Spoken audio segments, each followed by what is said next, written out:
top story is probably the single biggest reason why we should probably start recording this on Fridays, because about, I guess, I don't know, very soon after we recorded the last episode, it seems that Hideo Kojima is expected to leave Konami after Metal Gear Solid 5.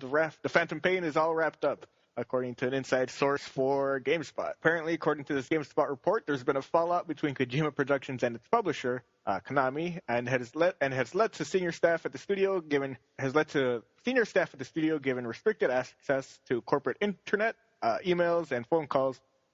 GameSpot understands. Along with the restricted communications, key developers at the studio, such as Kojima, will now have limited opportunities to lend their appearance to promotions of the studio's upcoming game, Metal Gear Solid 5: The Phantom Pain. Power struggles between Kojima Productions and Konami have convinced the publisher to make drastic changes, including amending the employee status of its Metal Gear team.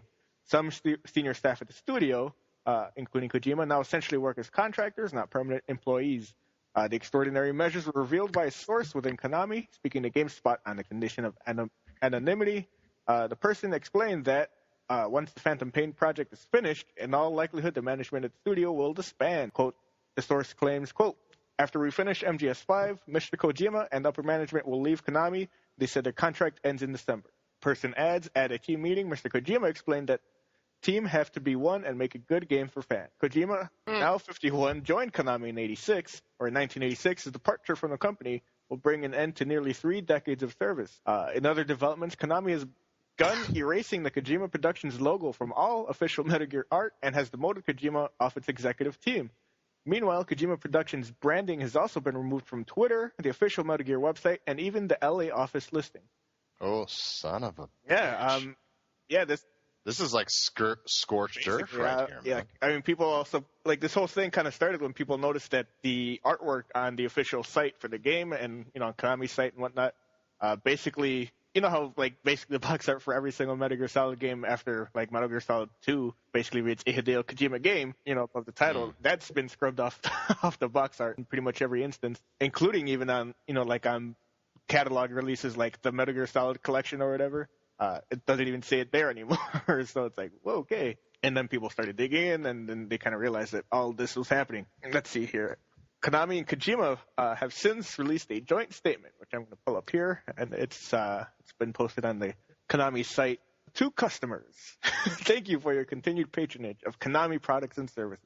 The latest title in the Metal Gear series, the Metal Gear Solid 5: The Phantom Pain, will be released as planned starting on Tuesday, September 1st, 2015 in North America, blah, blah, blah, blah, blah. Hideo Kojima will remain involved throughout. Hideo Kojima stated, quote, I want to reassure fans that I'm 100% involved and will continue working on Metal Gear Solid 5, The Phantom Pain. I'm determined to make it the greatest game I've directed to date. Don't miss it. In addition, Konami will continue to develop and distribute top-quality content in the Metal Gear series following Metal Gear Solid 5, The Phantom Pain. We greatly anticipate and deeply appreciate your ongoing support for Metal Gear. As the next step in the series, Konami has already resolved to develop new Metal Gear. We will be conducting interviews for main staff to lead the development. It's kind of funny. That article says all over it that that the Metal Gear franchise will continue, but in a sense, no. It's kind of yeah. I mean, last week when we reported, that Kojima did his usual round of, the way he does with every single Metal Gear release. He's like, nope, this is the last one for sure. And he always ends up directing the next one anyway. Didn't realize that that he would actually follow through with it in such a drastic way, or under such drastic circumstances, rather. It's pretty interesting, and due to how fast this escalated, I can't help but wonder if this was like a problem for the longest time. I mean, I guess maybe I should have read into more stuff. I mean, each of these interviews, rereading them, kind of feels that, Kojima really did sincerely want to move on from Metal Gear Solid, but I guess Konami, one way or another, kind of pressured him or just kind of talked him into continuing because, as far as I can tell, I mean, it's their most profitable and popular series in their catalog, as far as I can tell. Next to the Yu-Gi-Oh card games. Do they do that? Yeah, you'll see Konami. If you look on the cards, you'll see Konami all over. I mean, I didn't know who did that, so that's interesting. But, man, what the hell?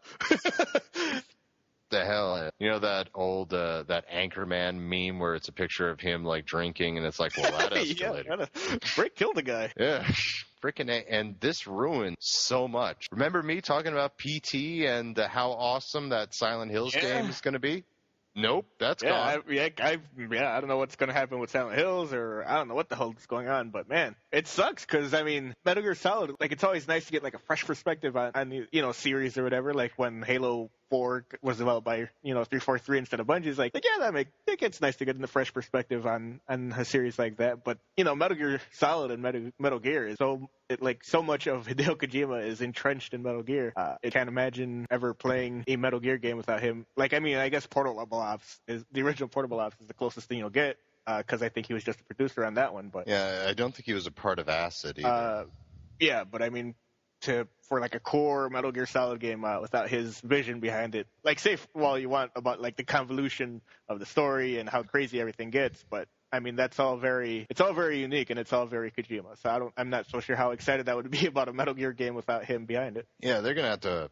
They have when that next Metal Gear game comes out, that's gonna be. I'm very interested in what the NPD numbers are gonna be, because if that bombs, then that's it. Well, I'm interested in what kind of game it would be in the first place. Yeah, I mean, without Kojima there, and it's gonna feel so weird. It's all the Kojima-isms. Like, I wonder if they'll ditch the whole box thing, for instance. It'll be a bunch of it'll be a bunch of little things like that. It'll just be so different.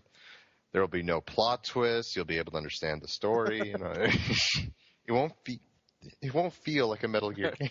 Yeah, like, I mean, there's a lot of little things in Metal Gear games that are very, I guess, personal touches that Kojima puts into them. Like, there's a very deep-seated love of like cinema in each Metal Gear game, and if you remember, like, Metal Gear Solid 3, like, all the dialogue with paramedic is pretty much her referencing some movie of some kind.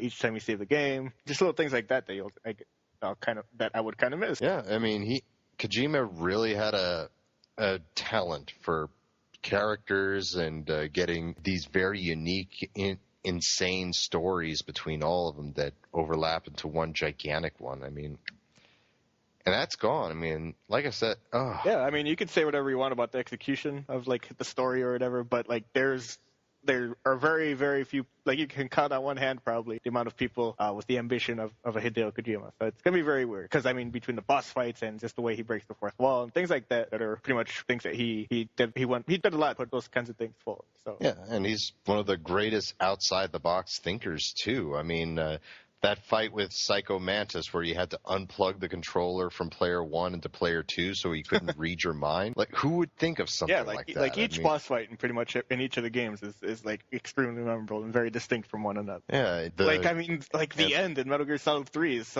such an amazing boss fight, and you can, like, to the point that you could even beat it without even doing anything by just moving the clock forward by 7 days on your PS2. When you reload the game after 7 days, he's just dead in the ground because he's so old. It's like, who thinks like that? Like, who thinks to put something like that in the game? Heck, you could even beat the end early if you're quick enough and shoot him several times after a cutscene. Right. He's dead. Yeah, the first time you're introduced to the end, you just see him willed out when you're like on a pier somewhere. Yeah, and you could just shoot him completely and avoid the boss fight altogether.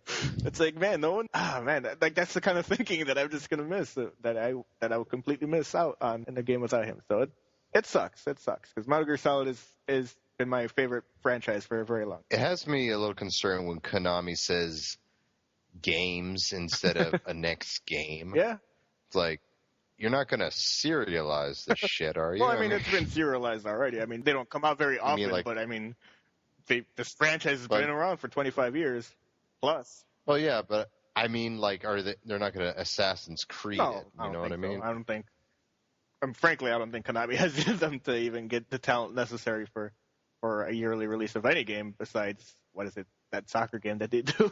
That's pretty much the only yearly game that they do. And Yu-Gi-Oh, I guess. Yeah. But yeah, I mean, I don't know what's up with Konami and how they, like, I like the franchises that they have in their catalog, but they seem hell bent on smothering each and every one of them at every turn that they get. Like, Castlevania is nobody cares about Castlevania at this point, even though. Castlevania used to be a huge But deal, who man. gives a shit now? And same with Silent Hill, and I mean they were on the right track with Silent Hill, getting it back on track, but whoops. Yeah, I was excited. I was really now PT's it. That's the closest I'm going to have to that Hideo game now, man. Well.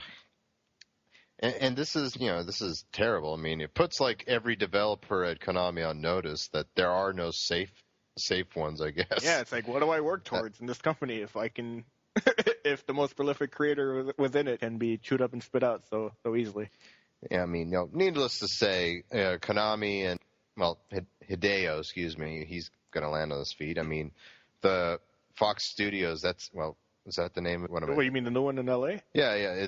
Doesn't he have his own game studio anyway? Well, I mean, it's always been Kojima Productions. Kojima Productions. Yeah, I think they just renamed whatever the development team that did Metal Gear Solid 1 and 2 and just renamed them Kojima Productions for Metal Gear Solid 3. And but they did open an LA studio as well, like a year or two ago, I remember, to do, I forget what. Yeah, I don't know. Maybe you can help out on the new Borderlands. I hear Randy Pitchford is looking for new developers.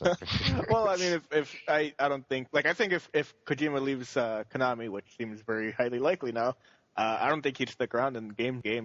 In other interviews that I've read, with him in the past, it seems like he really wants to get into making proper movies in one capacity or another, whether it's writing or whether it's, writing or directing them. I don't know, but obviously, like I mentioned before, he obviously loves movies, so I could imagine him wanting. It's not very hard for me to see him transition to that, or just writing regular books or whatever it is. Do you think it's going to have anything to do with the military, or is he just going to have It's all good. blow? It's going to be all about micro nano machines and the Genome Project. And Konami Studios gets blown up in every movie somehow. We just rebuild. No! It does bring up some interesting questions, was not using David Hayter, Hideo's call, and was that something that also led to this? I actually hadn't thought of that, but I don't know. That's actually a very interesting thought. Because, I mean, I figure because Metal Gear Solid definitely has the clout to attract, major talent it's had that clout for quite a while. They tried to put together a Metal Gear Solid movie a long time ago, around the time of Metal Gear Solid 4, I think, right? So I figure... I mean, there really was no need to let him go. I mean, after so many games, you sort of get beloved. It would be like if they replace frickin' Mario's voice with... the guy from King of Queens doing an Italian accent. I mean, I don't know. I'm pretty sure David Hayter was also much cheaper. So aside from the star power, I don't see I don't see why they the star power of Kiefer Sutherland is literally the only reason, the only pro to changing David Hayter, in my opinion. Yeah, and I'm reading stories that Snake doesn't talk that much, so it begs the question, then why did you blow all this money? Kiefer charges by the word. Oh, God, I mean, good for him for doing so. Good for him, for doing that. Getting, but yeah, that's maybe Hideo just hated his voice that much. Cut his lines, but he's the main guy. Cut his lines. I mean, that's an interesting thought, though. You make a great point that they used to have so many titles. Castlevania was a huge thing on Nintendo. Yeah. The next Castlevania, Super Castlevania, Castlevanias 1 through 3, all classics. Yeah. And Castlevania Symphony of the Night, just one of the all-time great games of all time. Yeah, and which there was really no follow-up to. I mean, it gets that. Symphony of the Night just blows my mind because you have that game come out.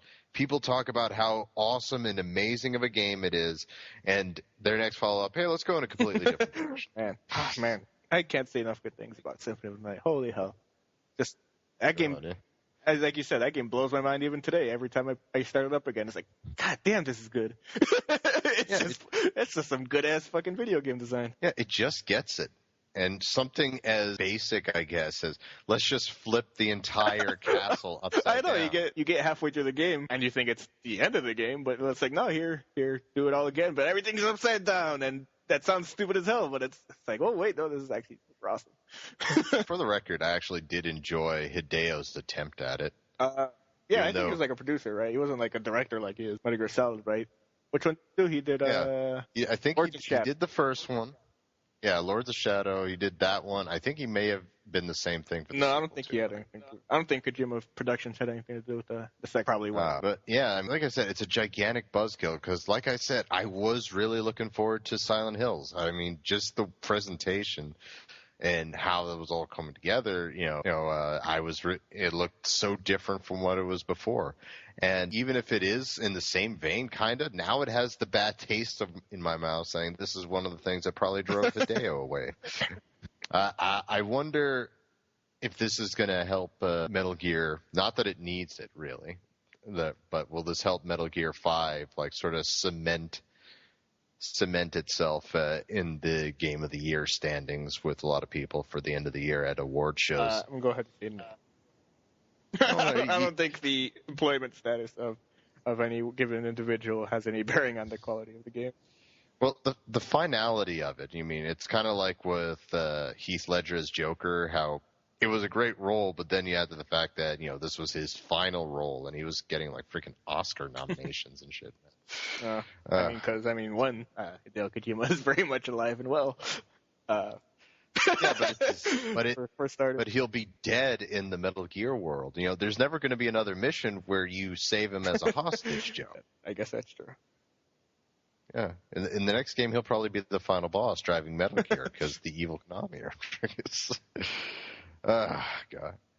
One of these days, we should do a topic of the week called "What Konami Has to Do to Calm Us Down or make us want to play the next Metal Gear game." And here's an easy one: get David Hayter back. Heyo.